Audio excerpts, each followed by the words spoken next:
किसी भी किताब की विशेषता को बतलाने के लिए सबसे महत्वपूर्ण होता है कि हम ये रेखांकित करें कि अब तक जो काम हुए हैं उस काम को वो किताब कैसे आगे ले जाती है। तो अब तक दलित साहित्य हो, बहुजन साहित्य हो, ये तीसरे चरण में है मेरे हिसाब से। आप देखेंगे किसी भी आंदोलन का, जो हाशिए का आंदोलन होता है, चाहे वो नारी आंदोलन हो या दलित आंदोलन, तो उसके कई चरण होते हैं। पहले चरण में बाबा अंबेडकर ने भी मंदिर प्रवेश की लड़ाई लड़ी, लेकिन दूसरे चरण में उन्होंने महसूस किया कि मंदिर में जाना दलित के लिए महत्वपूर्ण नहीं है, कोई उपयोगी भी नहीं है, तो उन्होंने उस अप्रोच को छोड़ दिया और उन्होंने राजनीतिक अधिकारों में मांग की लड़ाई को ज़्यादा महत्वपूर्ण समझा। तो इसी तरह आप देखेंगे कि दलित साहित्य का पहला, जो दलित बहुजन साहित्य का जो पहला मोड़ था, जो पहला चरण था, उस चरण में सबसे महत्वपूर्ण था कि लोग अपने अत्याचारियों को संबोधित थे। ओम प्रकाश वाल्मीकि की कविताएं जब पढ़ेंगी तो आप वो संबोधित करते हैं कि तुमने मेरे साथ ऐसा किया, सुनो ब्राह्मण, अगर तुम्हारी हालत ऐसी हो जाती तो तुम क्या करते, अगर तुमको जूठा दिया जाता तो तुम क्या करते। तो ये प्रथम चरण का जो हमारा आंदोलन था वो उन्हीं को संबोधित था, यानी उनकी संवेदना को संबोधित था। तब तक ये भरोसा बाकी था कि हम अपने शोषकों के अगर ज़मीर को जगाएं, उनके कॉन्शसनेस को जगाएं, तो वो हमको। इसी तरह मलखान सिंह भी सुनो ब्राह्मण कविता लिखते हैं कि अगर तुमको तुम्हारे पसीने की गंध नहीं आती क्या। तो वहाँ आप देखेंगे कि इन सारी प्रथम चरण की जो दलित साहित्य, बहुजन साहित्य की विशेषताओं में ये सबसे बड़ी विशेषता है कि वो उन्हीं को संबोधित करता है, उन्हीं के ज़मीर को इन्वोक करता है। वो ये नहीं समझता है कि दलित वर्ग के अंदर भी एक मध्यम वर्ग उग चुका है, चाहे वो आरक्षण की बदौलत हो, सरकारी नौकरी में हिस्सेदारी की बदौलत हो। एक अच्छा खासा पाठक वर्ग दलितों के अंदर तैयार हो चुका है, दलित साहित्य का एक उपभोक्ता तैयार हो चुका है। इन चीज़ों को ओम प्रकाश वाल्मीकि, मलखान सिंह जैसे लोग लक्षित नहीं कर पाते। संतोष पटेल उसको आगे ले जाते हैं। आप देखेंगे कि उनकी तमाम कविताएं अपने लोगों को संबोधित है।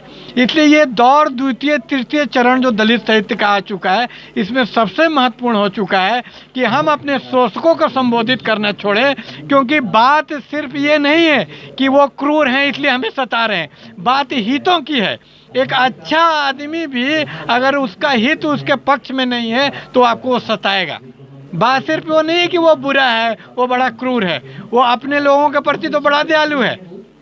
तो दयालुता की और क्रूरता की बात नहीं है कि आप उसके ज़मीर को जगाएंगे, बात हितों की है। इसलिए ज़रूरी है कि आप अपने लोगों को जो सोए हुए हैं जगाएं। तो ये किताब जो जारी है लड़ाई की सबसे बड़ी विशेषता है, इसकी एक एक कविता आप पढ़ेंगे, इसमें ज़्यादा कविताएं नहीं हैं, करीब 60 के करीब कविताएं हैं और 115 पृष्ठ इसमें हैं। इन 115 पृष्ठों में कोई एक कविता नहीं है जो उनको संबोधित है, ये अपने लोगों को संबोधित है। ये तो सबसे बड़ी विशेषता है कि ये अपनी जागरूकता के लिए, नवजागरण के लिए ये उन लोगों पे निर्भर नहीं करते, ये निर्भर करते हैं अपने ही लोगों पे। तो ये बड़ा महत्वपूर्ण है कि आप अपने लोगों को जगाएं जो अपने हित को नहीं समझ रहे हैं। सबसे बड़ी प्रॉब्लम दलित बहुजन के साथ है कि वो पराये बच्चों को पालता है, वो पराये विचारधारा को अपनी विचारधारा को मानता है, जिसको कार्ल मार्क्स और हीगेल आदि ने एलियनेशन बोला, वो एलियनेटेड है। जिसको फैनन में बोला कि वो नहीं है जो वो है, वो दलित होते हुए भी सोचता स्वर्ण की तरह, उसकी पूरी सौंदर्य दृष्टि, सोचने का ढंग, सब कुछ। तो इसको एलियनेशन को दूर करना किसी भी बहुजन साहित्यकार का उद्देश्य होना चाहिए। तो इस अपने कर्तव्य को संतोष पटेल का कवि पूरी तरह निभाता है। वो उन्हीं को संबोधित है, वो बार बार उनको संबोधित करता है, बोलता है कि आओ, तुम नहीं जगोगे क्या, तुम ऐसा नहीं करोगे क्या। इसलिए वो अपने आइकन भी वहीं से खड़े करता है। उसका आइकन दशरथ मांझी है। वो दशरथ जो राम के पिता की बात नहीं करता, वो दशरथ मांझी की बात करता है और दोनों संस्कृतियों को बड़े बोल्डनेस के साथ बड़ा रिस्क लेके उठाता है। क्योंकि आज के समय में इन मिथकों के खिलाफ बोलना इतना आसान नहीं है, बहुत साहस का काम है। कभी भी सर आपका फोड़ा जा सकता है और सर फोड़ा जा रहा है नकाबपोश लोगों द्वारा, आप आराम से देख सकते हैं। तो किसी तरह का वैचारिक लड़ाई लड़ना बड़ा महत्वपूर्ण है यहाँ पर, कि आप कभी भी आज़ादी की बात करने के कारण, आप वैकल्पिक विचारधारा करने के कारण, तो ये कभी न सिर्फ नई बात करता है बल्कि अभिव्यक्ति के खतरे उठाता है, जिसकी बार बार मुक्तिबोध करते हैं कि अभिव्यक्ति के खतरे उठाने होंगे। तो इस कवि से ये संग्रह की सबसे बड़ी विशेषता है कि आज जब भाषा और शिल्प पे जोर है ताकि आदमी शिल्प भाषा में बात को छुपा सके, बात को बोलने के कारण उस पर खतरा ना आ जाए, तो ये स्पष्ट शब्दों में अपनी बात को रखना, क्लैरिटी के साथ रखना, इस किताब जारी है लड़ाई की विशेषता है। और इसी विशेषता को ये बहुजन साहित्य का नया सौंदर्य साथ करने में मदद मिल सकता है कि भाई हमारा जो साहित्य कैसा होना चाहिए। तो हमारा साहित्य सिर्फ विषय वस्तु में सिर्फ दलित वगैरह कुछ नारेबाजी और कुछ शब्दों को चुरा के लिख देने से, अम्बेडकर का सिर्फ जिक्र कर देने से हमारा जो वो साहित्य दलित साहित्य नहीं हो जाएगा, या कोई दलित लिख दिया इस कारण कोई दलित साहित्य, ये भी बहुत भ्रमित धारणा है। बहुत सारा पुराना साहित्य पाएंगे जो स्त्रियों ने लिखा, लेकिन वो पूरी तरह पुरुष दृष्टिकोण से लिखा हुआ है। जैसे शिवानी का साहित्य आप ले लीजिए, वही मेल गेज है, वही सुंदरता का वर्णन है। तो ऐसा दलितों का भी प्रचुर साहित्य है जो पूरी तरह उसी गेज से लिखा हुआ है। इसलिए ये जो पॉजिटिविस्ट, प्रत्यक्षवादी, रिडक्शनिस्ट दृष्टिकोण बिल्कुल नहीं रखना चाहिए। और आगे का साहित्य ये होगा कि उसके हित में कौन है। सबसे इम्पोर्टेंट होता है क्लास इंटरेस्ट। तो वो क्लास इंटरेस्ट हमें देखना होगा, वो किसके हितों में जाता है, उस कविता का प्रभाव जिसको रीडर रिस्पॉन्स थ्योरी बोलते हैं, पाठकों पर क्या है, इस पे हमें जाना होगा।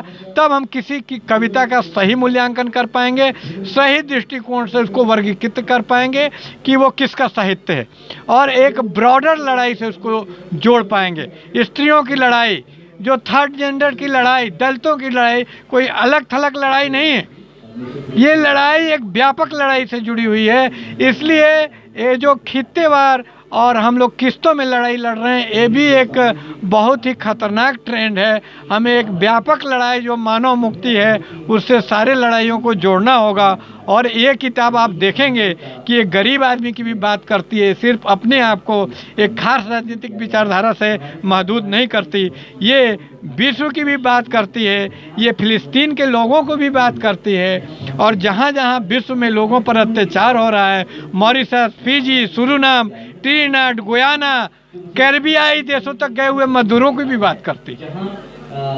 तो आप देखेंगे कि व्यापक लड़ाई से अपने आप को जोड़ती है। तो ये भी एक किताब की विशेषता है जो मुझे प्रभावित करती है कि लड़ाई को सिर्फ बहुत राजनीतिक एक छोटी लड़ाई तक महदूद नहीं करती, दलित बहुजन तक महदूद नहीं करती। व्यापक जो लड़ाई चल रही है, मॉरिशस में हो, गुयाना में हो, जो परिभाषी लोगों की लड़ाई है, वहाँ तक ये जाती है। और इस साहित्य में भी जो हाशिए के लेखक हैं जिन पे ध्यान नहीं देते, उसकी भी नोटिस ये लेती है। जहाँ पर आप देखेंगे कि कविता इनकी है कि जो हाशिए का लेखक है उसके ऊपर है, और जो लेखक इसका मजाक उड़ाते हैं, जो बड़े बड़े प्रकाशक हैं, जो मठाधीश हैं, उस पर व्यंग भी ये कविता करती है कबीर की तरह।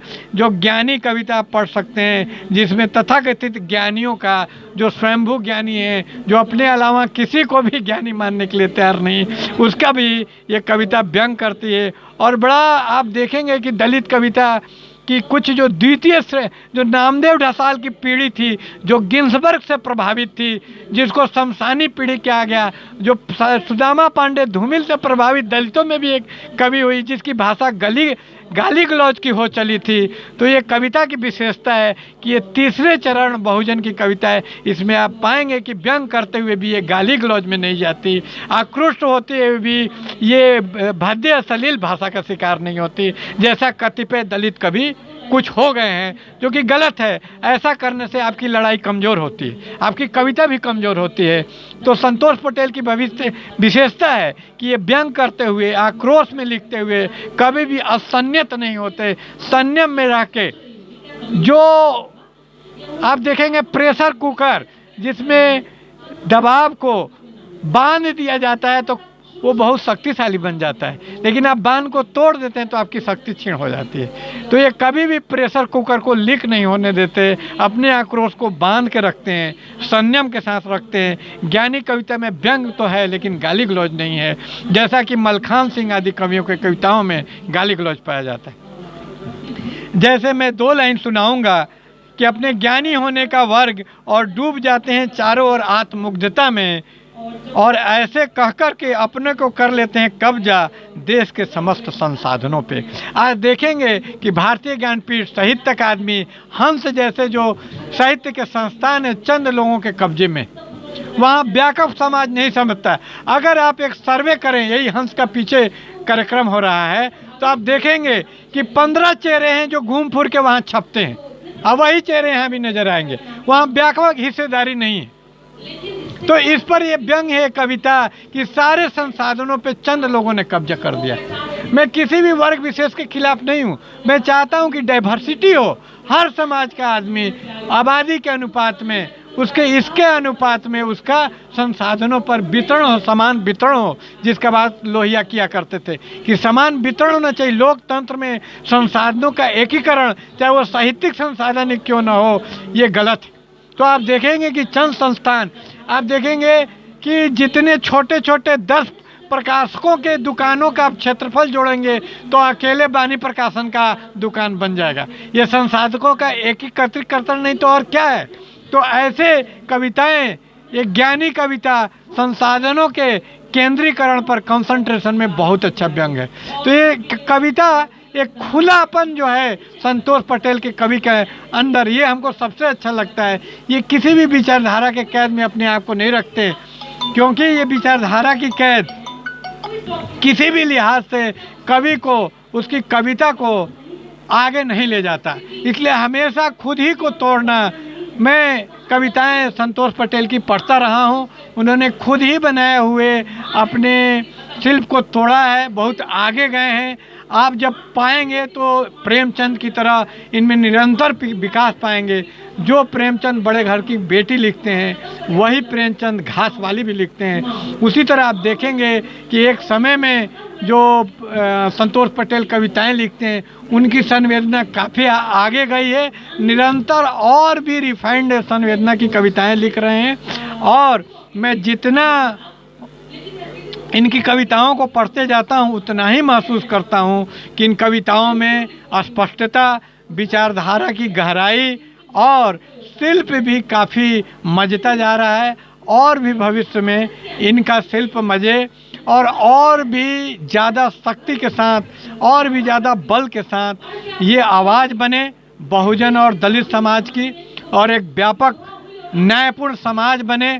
उसमें ये कविताएं राजनीति को दिखाने वाली मसाल, प्रेमचंद ने कहा था, मैं तो इतना अतिशयोक्तिपूर्ण बात नहीं करता, परिवर्तन तो राजनीति से ही आएगी, लेकिन इस परिवर्तन में ग्रीज का काम, इसको आगे बढ़ाने के लिए एक उत्प्रेरक, एक कैटलिस्ट का काम कविता जरूर करती है। इतना कविता का जरूर महत्व है, और इसी महत्व को मैं जारी है लड़ाई को जोड़ के देखता हूँ, और ये लड़ाई जारी रहेगी और कविता लिखना भी जारी रहेगा संतोष पटेल का।